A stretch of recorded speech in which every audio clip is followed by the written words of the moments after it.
नमस्कार, let's mic में आपका स्वागत है। आज का अखबार के साथ मैं राखी जैन। यहाँ हम देश दुनिया के सबसे बड़े और विश्वसनीय अखबारों से चुनते हैं वो रिपोर्ट्स जो सिर्फ खबर नहीं, आपकी समझ और सोच को गहराई देती हैं। द न्यूयॉर्क टाइम्स में प्रकाशित संपादकीय में साफ साफ कहा गया है कि दुनिया की राजनीति में कई बार अमेरिका को ऐसे देशों के साथ भी तालमेल रखना पड़ता है जिनका मानवाधिकार रिकॉर्ड खराब होता है, और सऊदी अरब इसकी सबसे बड़ी मिसाल है। लेकिन अखबार की दलील है कि किसी रणनीतिक रिश्ते को बचाने के नाम पर उनके अपराधों पर पर्दा डाल देना ठीक नहीं, जैसा ट्रंप ने मोहम्मद बिन सलमान के साथ किया। ये संपादकीय किसी बुनियादी बात को मजबूती से समझाता है।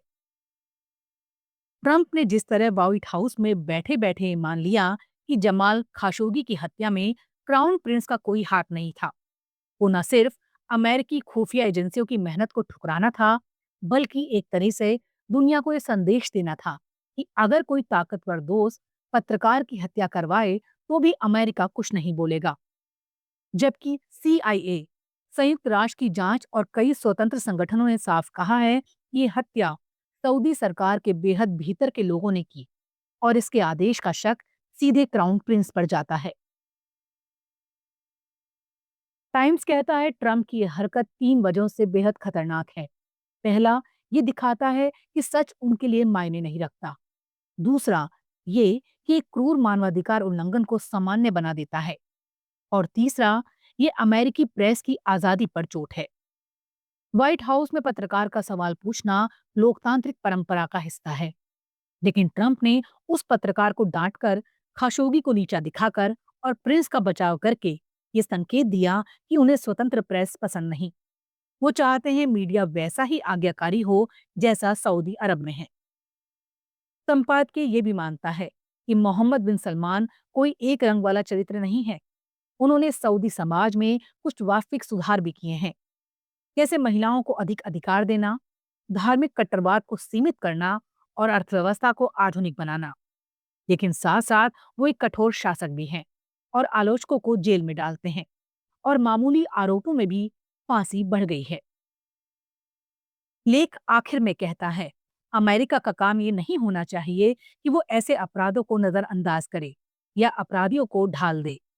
सही भूमिका ये होती है कि वो अपने साथी देशों को उनके गलत कदमों पर असहज महसूस कराए, दबाव डाले और उन्हें खुली लोकतांत्रिक दिशा की तरफ ले जाए।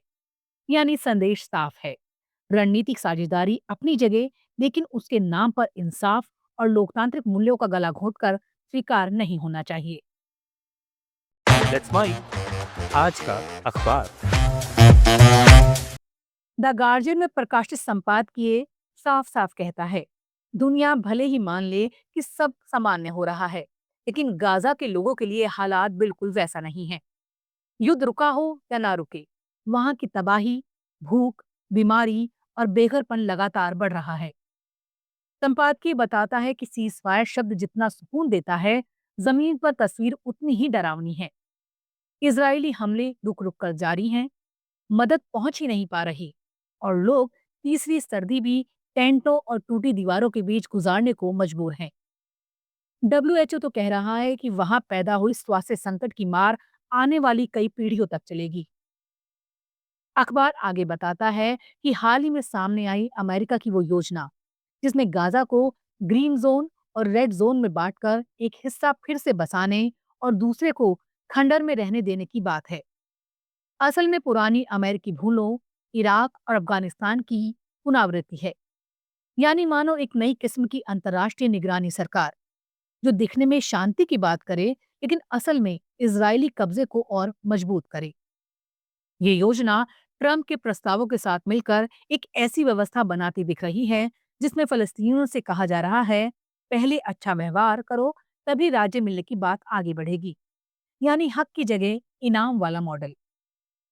संपादकीय चेतावनी देता है, ये पूरी कवायद जमीन पर शांति लाने से ज्यादा बड़े देशों के अपने अपने हाथ साफ करने जैसा लग रहा है। उदाहरण भी देता है, जर्मनी ने तो पहले ही इजराइल को हथियारों की बिक्री फिर शुरू कर दी है। ऐसे में फलस्तीनियों को कोई राहत नहीं, बल्कि एक लंबी खींचती पीड़ा दिख रही है, जिसे लेखक, अगर ये युद्ध खत्म भी हो जाए तो भी हमेशा रहने वाली बदहाली जैसा बताते हैं। द गार्जियन का संदेश साफ है, दुनिया चाहे आगे बढ़ने का दिखावा करे, लेकिन जिन देशों ने इस विनाश में भूमिका निभाई है, उनकी जिम्मेदारी खत्म नहीं होती। उन्हें सिर्फ योजनाएं नहीं, बल्कि वास्तविक न्याय और इज्जत भरी शांति की दिशा में कदम बढ़ाने होंगे, वरना फलस्तीनियों के लिए आने वाला समय सिर्फ मलबा, भूख और इंतजार ही रहेगा।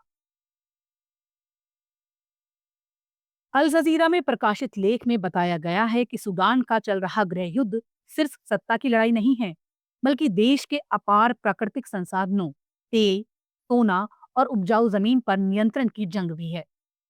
लेखक समझाता है कि तीसरे साल में पहुंच रहा ये संघर्ष सूडान को भीतर से तोड़ चुका है।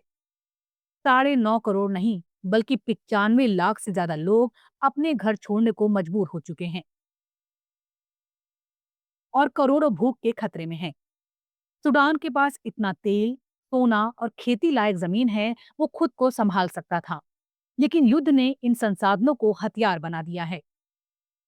लेख आगे बताता है कि कौन किसके इलाके पर काबिज है। उत्तरी और पूर्वी इलाके, राजधानी खार्तूम और लाल सागर वाला अहम बंदरगाह पोर्ट सुदान सेना के नियंत्रण में है। वहीं पश्चिम का विशाल दारपुर इलाका, खासकर एल्फाशेर, अब तकरीबन पूरी तरह आरएसएफ के कब्जे में जा चुका है। दोनों गुट खेती बाड़ी वाले इलाकों और चरागाहों पर बराबर दावा चाहते हैं, क्योंकि सूडान की अर्थव्यवस्था काफी हद तक इन्हीं पर टिकी है। इसका मतलब है, जिसकी पकड़ जमीन पर मजबूत होगी, उसकी पकड़ सत्ता और धन पर भी मजबूत होगी। तेल पर भी यही बंटवारा है। दक्षिण के ज्यादातर तेल क्षेत्र आरएसएफ के नियंत्रण में है, जबकि रिफाइनरी और पाइपलाइन मार्ग सेना संभाल रही है। इससे पूरे सेक्टर पर एक तरह का सह नियंत्रण बन गया है, जिसके कारण देश की सबसे महत्वपूर्ण आमदनी एक निरंतर खतरे में है। सोने के मामले में दोनों पक्ष और भी ज्यादा आक्रामक हैं। पूर्वी इलाकों की खदानें सेना के पास हैं, जबकि दक्षिण पश्चिम की बड़ी खदानें आरएसएफ के कब्जे में हैं। यही सोना दोनों पक्षों के लिए युद्ध की ईंधन की तरह काम कर रहा है, क्योंकि इसका ज्यादातर हिस्सा यूएई जैसे देशों को बिकता है, कानूनी भी और गैर कानूनी रास्तों से भी। अंत में लेख ये समझाता है कि सूडान के पास जितनी दौलत है, उतनी ही तबाही भी उसके सिर पर खड़ी है। तेल, सोना और खेती, ये सब सूडान को स्थिरता दे सकते थे, लेकिन आज यही संसाधन युद्ध की मशीनरी को चला रहे हैं। दुनिया के लिए ये आंकड़ों की कहानी हो सकती है, लेकिन सूडान के करोड़ों लोगों के लिए ये कौन सा इलाका किसके हाथने वाली लड़ाइयां उनकी भूख, जिंदगी और भविष्य का फैसला कर रही हैं। आज का अखबार में फिलहाल इतना ही।